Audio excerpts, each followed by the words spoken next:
Boa noite. Vamos esperando o pessoal entrar. O Instagram tá chamando todo mundo.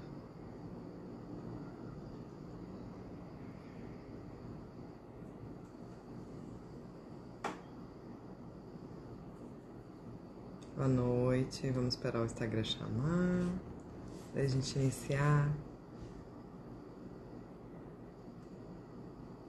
Hoje uma live falando sobre medo. Assunto muito debatido aqui nos meus directs, nas minhas questões. Estamos só esperando um pouquinho o pessoal chegar.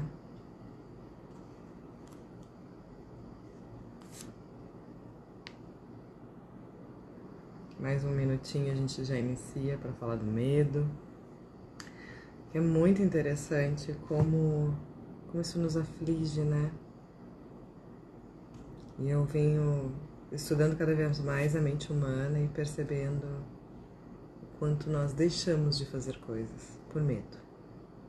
Medo do futuro, medo da opinião dos outros. Às vezes até medo de dar certo. O que pode acontecer na minha vida? Medo de não ser aceito. Boa noite, Renato. Estão me escutando direitinho? Estão? Coloca um okzinho, um joinha aqui pra mim, pra eu saber que o áudio tá bom. Só pra ter certeza que tá tudo certo com o áudio. Que eu não tô aqui só dando uma de mímica, falando, gesticulando, e vocês não estão recebendo meu áudio. Obrigada, Flávia. Obrigada, Suzy. Obrigada, Raf. Bom, primeiro deixa eu me apresentar para quem também, obrigada para quem não me conhece. Meu nome é Elisa Guever, eu sou coach e durante meus processos de coach eu começava a esbarrar em estados emocionais limitantes, ou seja, algo aqui dentro que está acontecendo contigo e tu não sabe explicar. E aí eu fui me especializar, busquei a programação neurolinguística. Existem 3 níveis, Practitioner, Master e Trainer. No final das contas, acabei fazendo todos.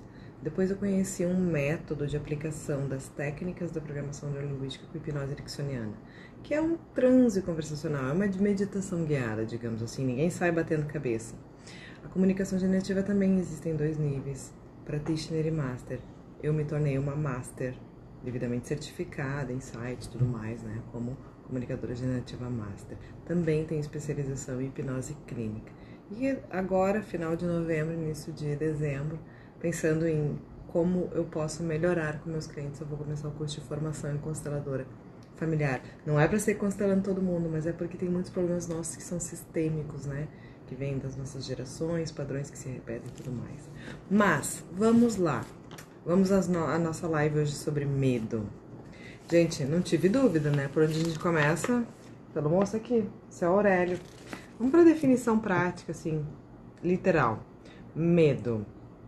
Substantivo masculino, sentimento de viva inquietação ante a noção de perigo real ou imaginário, de ameaça, pavor, temor, receio.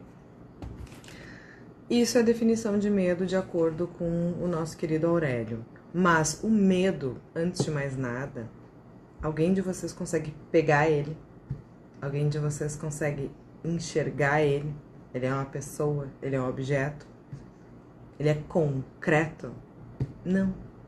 O medo é uma abstração que está aqui na nossa mente. Eu poderia chamar de bicicleta, poderia chamar de Swarovski e, desde que seja o que eu sinto, isso que eu dou o nome de medo poderia ser dado o nome de qualquer outra coisa. Ter um pouco de medo é absolutamente normal, assim como a ansiedade e tudo mais. Isso tá tudo certo. A questão, o problema surge a depender do nível desse medo.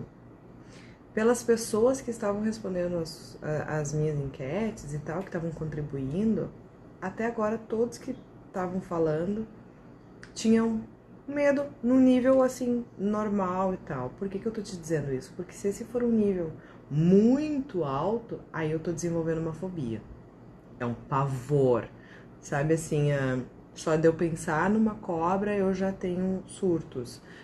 Só de eu imaginar que vou entrar num avião eu realmente passo mal. Isso é uma fobia. Algo que só de tu imaginar, tu já tem sintomas muito fortes, muito exuberantes, para ser um pouquinho mais técnica, digamos assim. E o problema do medo que nós estamos conversando aqui é quando eu começo a deixar de fazer algo por conta dele. Quando eu começo a me paralisar. E se vocês perceberem, pequenos medos que nós temos no dia a dia, eles vão se somando. Eu começo deixando de fazer uma coisinha ali, eu começo deixando de fazer outra lá, e quando eu vejo, eu vou me aprisionando desse medo. Como assim se aprisionando? Porque começa a se manifestar esse programinha, vamos dizer assim, esse software que está rodando aí dentro da tua cabeça. Ele é composto de uma parcela visual, uma parcela auditiva, uma parcela sinestésico de tato, olfativo e gustativo. Então, quando esses pensamentos que me geram medo começam a se manifestar, normalmente vem uma imagem. Uma imagem de um futuro que não é bom. Tudo bem, Diogo? Um futuro que tende a ser desastroso. Não vou passar no concurso, quanto tempo eu vou ficar pensando nisso, e será que eu vou ter dinheiro para criar meus filhos, que ainda nem existem, eu gostaria de estar em outra carreira, mas não tô porque é tarde demais, porque se eu for começar, e aí começa, né, as imagens, depois dessas imagens começa esse diálogo interno, porque eu já tô velho demais, porque não dá, porque todo mundo consegue, eu não consigo, e aí, a partir de todo esse diálogo que tu começa dentro de ti, tu começa a sentir. Sentir, às vezes, uma respiração que fica um pouco mais ofegante, uma mão que sua, como eu relatei nos meus stories hoje de uma cliente, né? O intestino que resolve querer dar sinal de vida nesses momentos que a gente está mais nervoso, a cabeça que às vezes dói, enxaqueca que se tem, de tanto estar pensando. Então eu tenho uma imagem de um futuro que pode não dar certo, que é gerado como? Gerado com base nas experiências que nós tivemos na nossa infância, lá do zero, vida intrauterina, até os 12 anos. Por quê? Porque é nessa época que eu tenho aprendizados. E esses aprendizados, eles passam por filtros. Filtros físicos, minha visão, minha audição, como eu disse de novo, tato e tudo mais. E também passam por filtros que não são físicos. Como assim? Eu tenho as minhas experiências na infância, memórias que eu começo a formar. Só que por conta desses filtros e dessas experiências que eu vivo, eu aciono outros filtros.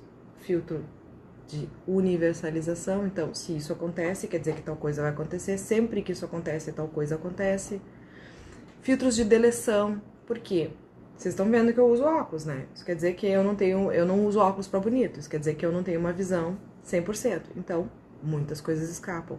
E realmente muitas coisas escapam, porque o meu cérebro, metaforicamente falando, ele é constituído de mente racional, que são as historinhas que eu tô contando, as justificativas, os porquês, o que eu tô externando, mente subconsciente, que é onde está toda a minha memória, todo o meu aprendizado, e mente inconsciente, que é o meu sistema nervoso autônomo. Eu não preciso parar para pensar, para respirar, para meu coração bater, essas coisas assim.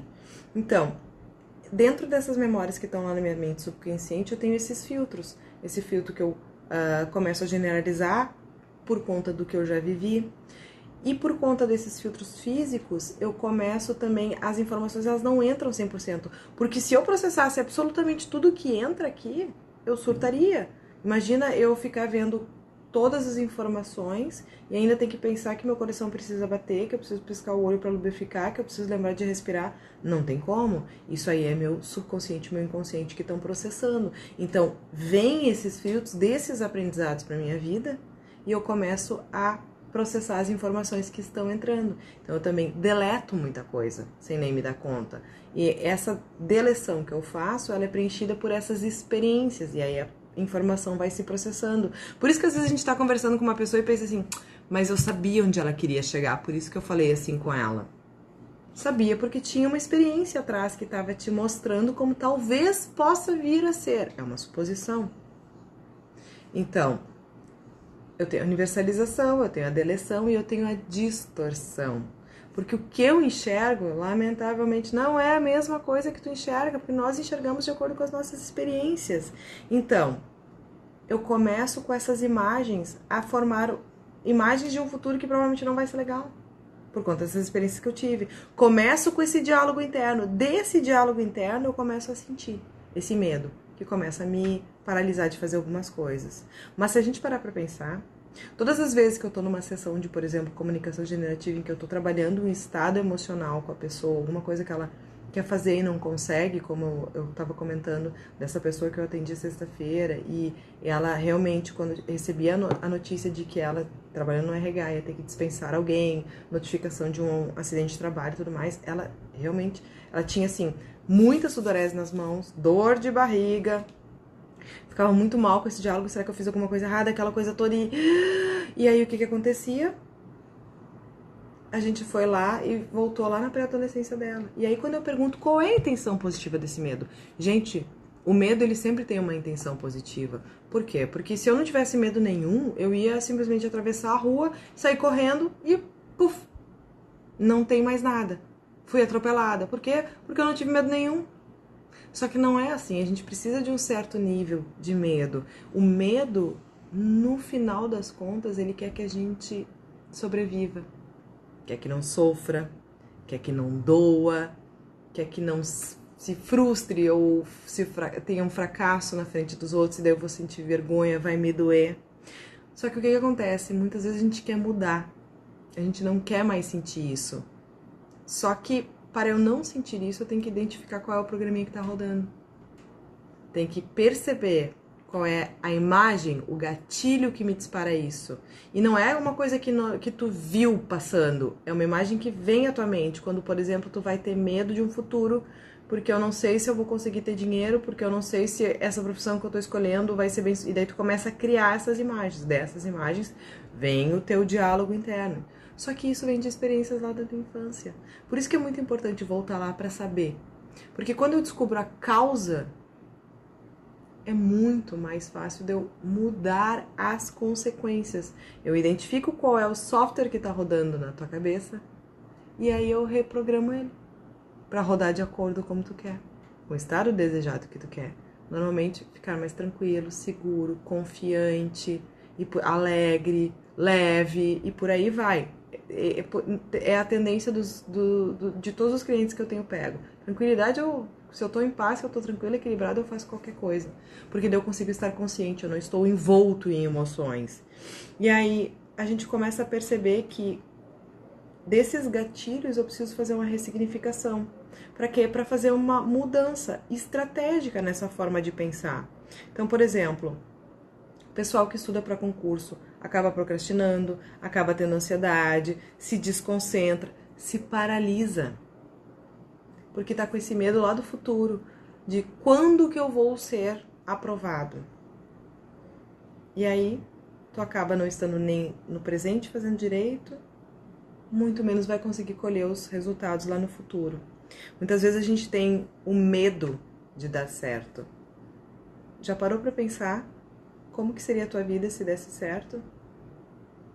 Esses tempos eu estava no atendimento e durante o atendimento, quando eu fiz perguntas para verificar se não tinha nenhuma incongruência externa, algo que fosse sabotar a mudança que a pessoa queria, quando eu perguntei para ela, eu perguntei assim: alguém das pessoas que tu ama perde se tu conseguir esse objetivo? E ela, sim, é minha família. Porque se eu conseguir me tornar uma juíza, eu vou ficar longe das pessoas que eu amo. Ela não tinha se dado conta disso. Eu vou perder minha mãe. Ah, e porque financeiramente ela vai ficar muito melhor que a família dela. Então, provavelmente, ela na cabeça dela, eles iam se excluir ela. Outro grande medo que nós seres humaninhos temos, né? O pertencimento. Eu quero ser aceito. E por querer ser aceito, o que acontece? Aí eu quero agradar todo mundo. Eu quero ser o queridinho. Eu vou me deixando de lado. Porque existe também esse medo de perda. Perda / morte, né? Se eu não agrado, eu não sou aceito. Exatamente, moça. Quando a gente não domina isso do medo e não tem presente que isso é uma abstração. O medo é uma possibilidade. Eu não tenho certeza. Quais são os fatos concretos que tu tem agora? Isso acaba sendo uma dica de como lidar com esse medo, como reprogramar tua mente. Para e pensa, isso que tu tá pensando é real? É uma possibilidade. Se há uma possibilidade, o que de concreto tem agora? De concreto tem agora teus livros, teu amado Vademecum, e é isso que tu vai fazer. Vai parar, vai voltar, vai pedir licença para esses pensamentos, vai dizer assim, olha, só um pouquinho, vocês vão e eu fico. E isso é treino, a gente fica repetindo isso para realmente ocorrer essa mudança. Então, medo de não ser aceito, muitos adultos moldam a sua personalidade a depender do que o outro está sentindo. Para quê? Para ser aceito. Então tu fica ali perguntando para os outros como eles estão, o que tu pode fazer e tudo mais, para que fique bem, para que seja aceito. E aí, no final das contas, nem tu mais sabe quem tu é por conta desse medo, porque tá sempre vivendo para os outros, né? Existe a teoria das necessidades humanas, que é a pirâmide de Maslow. Ela começa com a fisiologia, né? A base da pirâmide é a fisiologia. Por que a fisiologia? Vocês já pararam para tentar fazer alguma coisa quando estão com vontade no banheiro? Não tem como. Eu já parei a aula e disse só um pouquinho, dá licença que eu preciso fazer xixi, porque eu não estou escutando mais meus pensamentos. Então, tu supre essas necessidades fisiológicas. Dessas, nós temos um segundo nível, que é a segurança, né? Tu tá num trabalho seguro, tu tem a tua liberdade, tu tá seguro contra a violência e tudo mais. E no terceiro nível, tu tem o social, o pertencimento, a necessidade de fazer parte. Então, é uma necessidade humana. E quando eu não faço parte, quando eu não sou aceito, é como se eu me sentisse banido. E eu tenho medo do quê? De ficar sozinho, de sucumbir. E aí são programinhas que vão rodando. Insegurança. Vieram falar sobre insegurança. A insegurança nada mais é do que outro medo, que decorre de dois fatores. Ou eu não tenho uma habilidade completamente desenvolvida e eu preciso desenvolvê-la. Não sei, vou lá, busco informação para aprender e tudo mais. Ok. Mas também a prisão da opinião dos outros. Então a insegurança muitas vezes é o que os outros vão falar, o que os outros vão pensar, e isso é uma verdadeira prisão quando tu fica condicionado ao que os outros vão dizer. Os outros não interessam. A vida é tua. Se eles vierem falar contigo, eles vão querer falar contigo. Tudo bem, tem tudo. Mas no final das contas é uma necessidade. Tu tá suprindo uma necessidade de troca, nem que seja de uma conversa. Mas os outros estão pensando cada um no seu. Cada um pensando na sua vida, em como pode fazer dar certo. Então assim, quando a gente fica muito preocupado com a opinião dos outros, a gente também tá se dando valor demais. Calma, baixa. Baixa um pouquinho. Primeiro que ninguém te deve nada. E segundo, que se pensar ou deixar de pensar a opinião de quem? É dos outros. Se tu começa cuidado com a escolha dos juízes que tu tem na tua vida também. E se essa insegurança é, eu não vou aceitar, começar a não aceitar responsabilidades para fazer as coisas, percebe quantas oportunidades tu deixa passar porque não te desenvolveu. Então, que habilidade eu preciso desenvolver para isso? Então, vou lá, aprendo, faço, executo. Essa insegurança vai embora, esse medo deixa de existir. Tu te liberta disso. Porque é muito importante a gente perceber isso, né? Quando eu descubro o que esse medo quer me dizer, medo do que ou de quem? E vai te perguntando isso. Medo do que ou de quem? Isso é uma pergunta de metamodelo da programação neurolinguística. Ela vai direto no teu subconsciente. Medo do que ou de quem? E aí tu vai começando a perceber que tu tá lidando com possibilidades e não com fatos.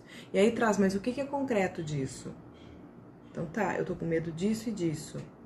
Ok, descobre o que ele quer te dizer, depois disso deixa ele ir. O resto é pura ilusão do teu ego. Lamento te dizer, mas é verdade. Hoje Gigi, é pura ilusão do teu ego. E ali em cima disso, a gente vai criando. Quer ver como é que se cria a nossa realidade? Fica essa dica. Isso é exercício para a gente se perceber e poder mudar. Eu tenho um pensamento. Esse pensamento eu começo a alimentar ele. Ele começa a se repetir. E vai, e vai. E vai ganhando força. Desse pensamento repetido, eu passo a acreditar nisso. Começa a ter uma crença aqui. Ao acreditar nisso, e repetir, e dar força, eu gero uma emoção. Essa emoção passa a ser a minha pessoa. Eu estou imbuído dela. E eu começo a enxergar o mundo por essa lente. Se eu estou enxergando o mundo de acordo com essa emoção, que resultados que eu vou ter de acordo com essa emoção? Então, percebe que quando eu falo de pensamentos, eu não estou querendo falar de um pensamento que ele é, lei do universo e seja super positivo. Não! Eu estou falando dessa matemática, porque é uma verdadeira matemática. Isso é programação neurolinguística na veia. Eu estou pensando, repetindo, alimentando, começo a me comportar, que resultado eu vou ter? Eu estou pensando que vai acontecer um problema, que meu futuro não é bom, e aí não adianta fazer nada, porque eu não dou certo em nada, daí eu começo a me movimentar, a ter esses comportamentos, que resultado eu vou ter? Como uma pessoa que não dá certo em nada. Eu trouxe até um livro aqui um trecho do livro A Biologia da Crença, de Bruce Lipton, que ele disse que ele fazia nas palestras dele um experimento. Ele tinha uma imagem para ser projetada e ele tinha duas fitas, tipo fita 3D, sabe? Uma fita verde e uma fita vermelha. E a depender da fita que eu escolhesse, eu ia enxergar um mundo. Se eu escolhesse a vermelha, eu ia enxergar um chalé bonito, com flores em volta, passarinhos cantando, e lá estava assim, escrito, eu vivo com amor. Se tu escolhesse a fitinha verde, o que acontecia? Eu enxergava um chalé tipo sombrio, sabe? Casa dos fantasmas, terror, e escrito assim, eu vivo com medo. E aí, claro que o pessoal respondia o que estava vendo, o que não estava, mas daqui a pouco eles se davam conta que... E se eu pegar o filtro do colega e passar a enxergar vermelho, eu vivo com amor, o que eu enxergava antes com medo. E o outro trocar o filtro e de amor começa a ver medo. O que ele queria dizer com isso? Que eu posso escolher aquilo que eu quero ver. Tem gente que tem audição seletiva, visão seletiva, só enxerga o que quer. E se eu posso escolher isso, eu posso escolher ter crenças que alegrem meu dia a dia. É justamente isso, Gigi. A gente realmente acredita no que a nossa mente acaba manipulando. Então, mostra quem manda. Manipula ela. Manipula ela em como tu quer ser, como que tu quer pensar. Eu sempre trabalho em cima desse como. Onde tu coloca teu foco, ele se expande. Então, o nosso segredo aqui está em aprender a lidar com essas emoções. Essas emoções que são as lentes que a gente enxerga o mundo e tem os resultados de acordo com isso. É isso que eu mais ajudo meus clientes. Eu treino eles para pensar dessa forma, para obter os resultados que eles querem. Claro que não é fácil. Por que eu estou dizendo que não é fácil? Porque primeiro eu preciso acreditar piamente nessa mudança. Para mudar essa crença. E essas lentes que, consequentemente, eu enxergo o mundo. Só que o que acontece? Vou pegar o exemplo de quem estuda para concurso, por exemplo. Aí tu pergunta pro vivente se ele tá treinando em estado de prova. Ai, como assim estado de prova, Elis? Ué, tu pega uma questão discursiva e faz ela em 25 minutos com o material que tu tem ali na hora, ou tu fica estudando horas e horas a questão, e aí depois, daquele mesmo momento, tu vai lá e estuda. Eu brinco, tá enganando Jesus, assim. Tu pega, faz uma sentença em estado de prova, ou seja, redige ela à mão dentro das 4, 5 horas que tu tem para fazer. Tu faz a prova objetiva em estado de prova, senta lá, bundinha, bonitinha, assim, em 4 horas, 5 horas para fazer 100 questões objetivas? Ou tu fica ali, consulta aqui, consulta ali, não, deixa eu ver aqui porque eu tô travado aqui. Pois é. Por que eles deixam de fazer esse estado de prova? Porque ver que eu estou errando dói. Porque o fracasso dói. Porque eu tenho medo de ver em que nível estou. Porque se eu perceber que eu não estou no nível bom, eu constato que vai demorar muito para eu chegar até lá. Só que as pessoas não sabem, essas que deixam de fazer o estado de prova, o quanto é importante estudar assim. Porque eu não estou me enganando, eu sei em que nível estou e eu tenho facilidade para lapidar meus erros e não ficar me enganando. O processo de memorização leva tempo. Aí a pessoa estuda a matéria um dia e faz questão da mesma matéria no mesmo dia. Tu não consegue ver se tu assimilou ou não. Tu precisa de uns dias para isso.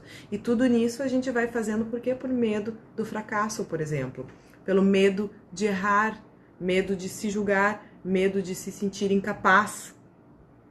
Pega esse exemplo e joga para tudo na tua vida.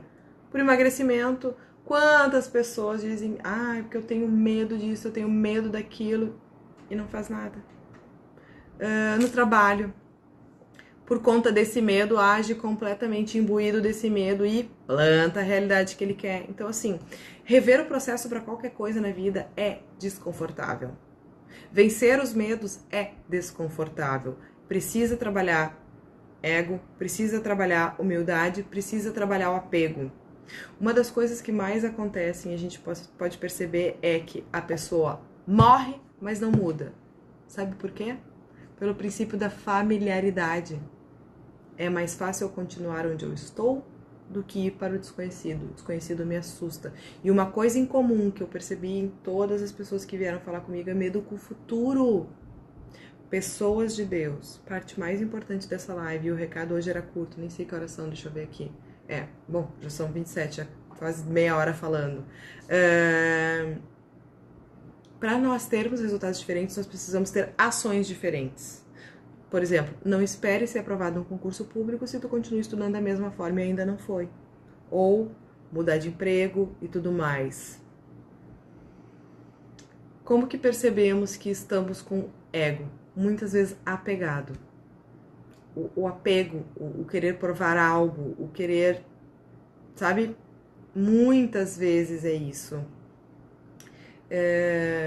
Quando a gente não quer dar o braço a torcer, quando a gente quer ter a última palavra. A pessoa, por exemplo, como eu disse na questão, se eu percebo que eu vou fracassar, vai doer. Vai doer onde? No ego. Porque o ego, o que nada mais é? É o nosso fator crítico. Ele fica nos criticando e nos incentivando, entendeu? É como se fosse um diabinho. Aí a gente tem que cuidar para se desapegar dele, para se despir desses valores. É doído, mas é libertador. Vale muito a pena.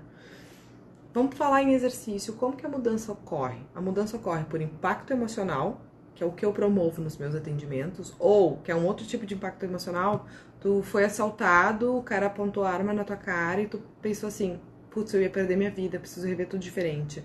Ou fui diagnosticado com uma doença incurável. Isso faz tu mudar toda a tua perspectiva de vida.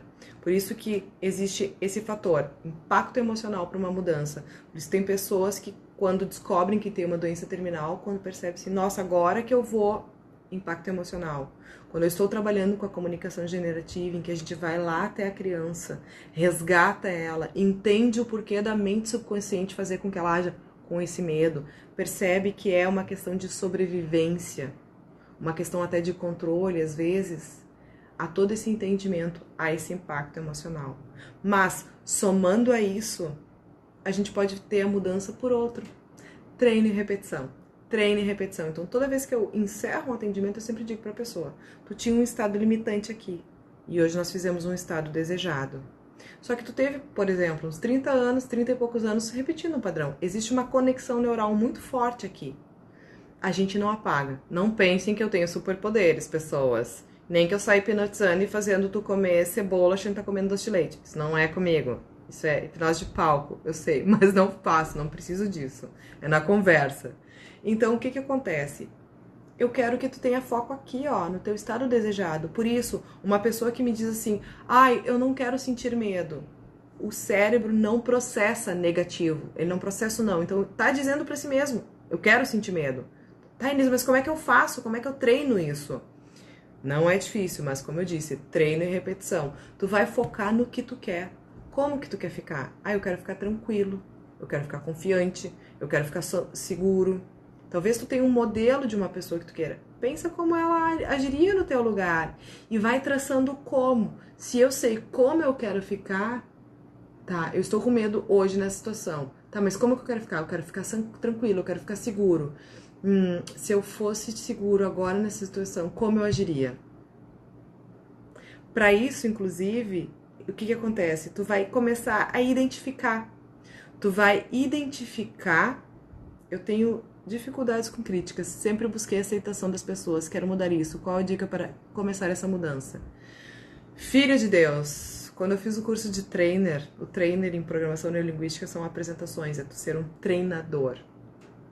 E aí eram várias apresentações que nós fazíamos o tempo inteiro e tinha o tal do feedback.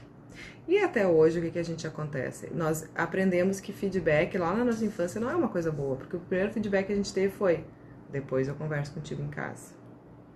Só que feedback, quando a gente começa a encarar como uma coisa boa, no sentido de que eu posso crescer com ele, as coisas mudam. Agora, Elisa, vou te ser bem sincera, quando uma pessoa me vem assim, eu tenho uma crítica construtiva pra ti, isso não me soa bem, mas eu deixo a pessoa falar. Em regra, a pessoa que te diz, eu tenho uma crítica construtiva pra ti, ela não tem resultado nenhum. Ela só tem um pitaco de como ela gostaria que tu fizesse. Agora, quando uma pessoa vem pra ti assim, eu tenho uma sugestão pra te dizer. Dá uma olhada pra essa pessoa que usa uma linguagem dessas. Vê que resultados ela tem na vida dela. Filtra. É uma tendência muito forte. Essa pessoa sim tá te agregando alguma coisa. Então tem que fazer esse filtro. Tem pessoas que vão te falar alguma coisa. Quando tiver alguma crítica, pensa, o que tem de bom que eu posso tirar disso? Tal coisa. O que não tem, descarta. Simples assim. Então tá. Voltando aqui. Treino e repetição. Foco em como tu quer ser. Eu quero reagir bem a críticas. Eu tenho medo de críticas. Tá, para eu reagir bem a críticas, como que eu preciso estar? Eu preciso estar consciente de que as pessoas vão dar a opinião delas e elas podem falar o que elas quiserem. E tá tudo bem. Vai depender de mim se eu aceito ou não. Eu que vou filtrar. Eu que tenho controle sobre isso. Eu que vou permitir ou não que essas pessoas me atinjam. Ah, como que eu vou fazer isso? Eu vou escutar elas falando, vou respirar. Às vezes é importante a respiração para eu voltar a mim, ficar consciente para não acessar o piloto automático de uma vida inteira. Estou escutando, não estou revidando mentalmente as pessoas e a partir disso é o processo que me falaram. O que for bom eu guardo, o que for ruim eu descarto. Treino para tudo na vida. Eu não quero ficar ansiosa, meu cérebro não processa não. Então eu estou dizendo que eu quero ficar ansiosa. Então como que eu quero ficar? Quero ficar tranquila, quero ficar consciente, quero ficar em paz. Como que eu preciso fazer isso?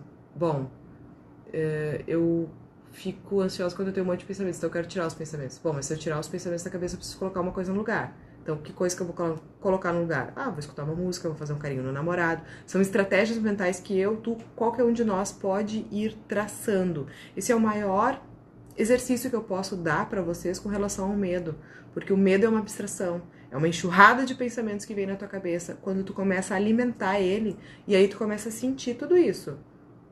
Foco, me pediram pra falar sobre foco. Foco não existe quando eu tô com medo, porque eu tô lá no futuro normalmente. Medo de alguma coisa que possa vir a acontecer. Eu tenho que voltar pro presente. O que eu tenho aqui de concreto agora pra lidar? É isso que nós temos que fazer. Bom, deixa eu controlar o horário, porque senão daqui a pouco o Instagram me derruba. Mas identifiquem, se percebam, quando vieram imagens de um futuro não muito bom, medo desse futuro, que é uma incerteza, voltem, percebam como que vocês estão conversando com vocês mesmos.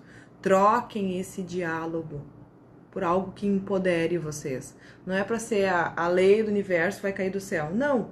Olha, isso é um medo, isso é uma abstração. O que eu tenho de concreto agora? Eu tenho de concreto o meu trabalho, eu tenho de concreto que eu tenho uma prova amanhã. O que eu posso fazer de melhor agora, nesse momento, para plantar o futuro, que eu estou com medo? Ah, eu posso fazer isso. Tu vai voltar a tua atenção, o teu foco pro agora e vai seguir em frente. E cada vez mais que tu for treinando e repetindo isso, mais automático vai ser. Menos lá no futuro tu vai estar, ou lá no passado remoendo, para ter medo, entendeu? É claro que quando é uma coisa mais profunda, só com a comunicação generativa e com o coach que eu consigo te ajudar. Porque aí precisa, assim, de uma reprogramação. Nossa mente, ela é 5% racional e 95% subconsciente. É aqui que a mudança acontece, na mente subconsciente. A não ser que tu consiga, por muito treino e repetição, e é possível, porque eu faço comigo mesma, fazer essa mudança. E essa, tu vê no teu dia a dia essa mudança. Então, assim a gente reprograma essa mente, assim eu venço meus pensamentos e, inclusive, assim eu fico focado no meu presente, para fazer as melhores coisas e as melhores escolhas, tirando todas as distrações possíveis, é claro. Tem um livro bem curtinho que para galera do medo eu indico a leitura. Quem Mexeu no Meu Queijo, de Spencer Johnson. Ele é uma parábola que fala sobre vida, mudanças, objetivos. É uma parábola que conta a história de 2 ratinhos e 2 duendes. Eu tenho 2 ratos, que é o Sniff e o Scurry. Ele percebe rapidamente as mudanças, o Sniff. E o Scurry, ele é proativo, então ele sai lidando. Já os duendes, nesse labirinto que eles estão, um deles, o Ren, ele não gosta de mudança. Ele não aceita mudanças, porque ele pensa que sempre pode acontecer uma coisa pior. Já o outro duende, o Ram, ele se adapta com o tempo à realidade. E ele tem um outro pensamento. Ele pensa que mudanças podem levar a coisas boas. E eles estão vivendo dentro de um labirinto. E dentro desse labirinto que eles estão, eles têm queijo sempre, abundantemente. Só que esse queijo começa a desaparecer, a diminuir. E eles, com essas características, precisam começar a lidar com essas mudanças. Então, se eu tenho facilidade de lidar com mudanças, eu vou buscar outro caminho. Ou, se eu acho que pode começar a faltar, eu já vou ser proativo. Se eu sou resistente à mudança, eu penso que nunca vai mudar, que vai ser sempre assim. E que se mudar é ruim. Ou, bom, já que eu tenho a mudança, então talvez eu tenha que me adaptar a ela. E vamos lá! Pode ter alguma coisa boa nessa mudança. Mas percebe que nós estamos lidando com possibilidades aqui. Medos, objetivos no nosso futuro. Então, o que eu tenho para deixar para vocês, que eu já vou aqui me encerrando, levando para o encerramento a nossa live de hoje, que a vida ela não é um corredor reto e tranquilo, por mais que eu quisesse. Ela tem bloqueios, ela tem obstáculos, mas ela também tem passagens. Passagens que nós devemos procurar, descobrir, cada um à nossa maneira, essas estratégias mentais que eu falei para vencer o medo. Porque o problema reside em uma coisa, principalmente, o medo vem da vontade de controlar, de ter certeza. Só que se a gente dividir a vida em 33, 33, 33, eu só controlo 33% das coisas, que é o que depende de mim, que é como eu reajo. Os outros 33 são as pessoas, que por mais que eu quisesse ler pensamentos, não é possível. E os outros 33 são as circunstâncias, é o que acontece comigo. Eu não controlo, eu só controlo como eu reajo a tudo isso. Então, viva da melhor maneira possível o que tu controla. O que faz parte de ti, o que está a teu alcance. O resto, faz bem feito e entrega. Acreditar implica em eu, tu, nós deixarmos fluir. Implica em aceitar as incertezas e confiar no plantio que nós estamos fazendo hoje, agora. Porque isso é a única coisa concreta que eu tenho. É o agora. E às vezes a gente não se dá conta disso, fica lá na frente. Então assim, confia no que tu faz. Aqui agora. Respira e segue. Qualquer coisa, só me chamar aqui. Estou à disposição de vocês. Espero ter contribuído com alguma coisa. Mas falar sobre mente, sobre medo, é abstrato. Foi um desafio. No meu feed tem várias dicas de como a gente pode lidar melhor com as nossas emoções que repercutem no nosso dia a dia. Qualquer coisa, é só me chamar que eu estou à disposição. Beijo, uma ótima noite e uma excelente semana para todos nós.